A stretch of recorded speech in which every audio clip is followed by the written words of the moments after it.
అందరికీ నమస్కారం. నేను మీ యారామ్ని. ముందుగా అందరికీ కూడా భోగి శుభాకాంక్షలు. మన అందరికీ తెలిసిందే భోగి పండుగ రోజు చిన్నపిల్లలకి భోగి పళ్ళు పోస్తామని చెప్పేసి అదే అనమాట. మీలో ఎంతమందికి తెలుసు భోగి పళ్ళు పిల్లల పైన ఎందుకు పోస్తారు అనేసి? రేగిపళ్ళు, బంతిపూలు, చిల్లర అంటే 1 రూపీ 2 రూపీ కాయిన్స్, ఇంకా చెరుకులు, కొంతమంది అయితే కొబ్బరి, ఇవన్నీ కూడా కలుపుతారనమాట. ఎందుకు అంటే దిష్టి తీయడానికి. భోగి పండుగ రోజు ఇలా రేగిపళ్ళతో ఇలా తల మీద నుండి కింద పడడం వల్ల భోగిపీడ అంతా తొలగిపోతుంది అనేసి నమ్మకం.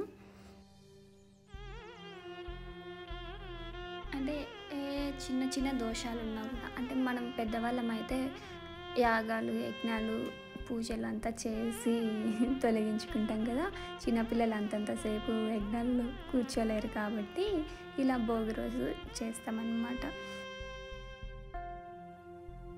ఇలా పిడికిలతో తీసుకొని తల మీద వేసినప్పుడు అవన్నీ కింద పడిపోయేటప్పుడు దిష్టి తొలగిపోతుంది అనేసి అంటారు.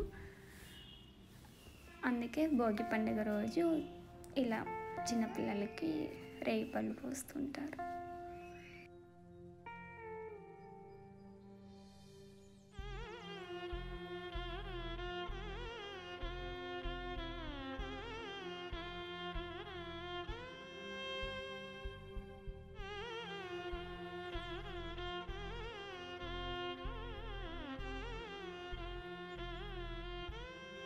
వీళ్ళిద్దరూ మంచి ఫ్రెండ్స్.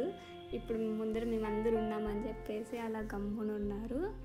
కానీ చిన్నపిల్లలు అలా ఎక్కువ మంది ఫ్రెండ్స్ ఉన్నారంటే భలే ఆడుకుంటూ ఉంటారు. మార్నింగ్ భోగి మంట వేసినప్పుడు అయితే ఎంత బాగా ఆడుకున్నారంటే ఫుల్ ఎంజాయ్ చేశారనమాట. సో మరొక్కసారి మీకు అందరికీ కూడా సంక్రాంతి శుభాకాంక్షలు. ఎన్ని కష్టాలు, బాధలు ఉన్నా కూడా హ్యాపీగా ఉండండి. ఎందుకంటే ఎప్పుడు కష్టం అనేది మనతోనే ఉంటుంది, ఎక్కడికి పోదు. కాబట్టి దాన్ని బ్యాలెన్స్ చేయడానికి మనం హ్యాపీగా ఉండాలన్నమాట. ఇంకా ఇలా ఎప్పుడు చేస్తారు అంటే సాయంత్రం పూట అన్నమాట. సూర్యుడు అస్తమించే సమయంలో చేస్తారు. అంటే ఈవినింగ్ 4, 4:35, 6 వరకు, 6 లోపు చేసి ఇలా హారతి ఇచ్చి ఎర్రనీళ్ళు బయట గొబ్బెమ్మ పెట్టింటాం కదా, అక్కడ ముగ్గులో వేసేస్తారనమాట. Thank you for watching.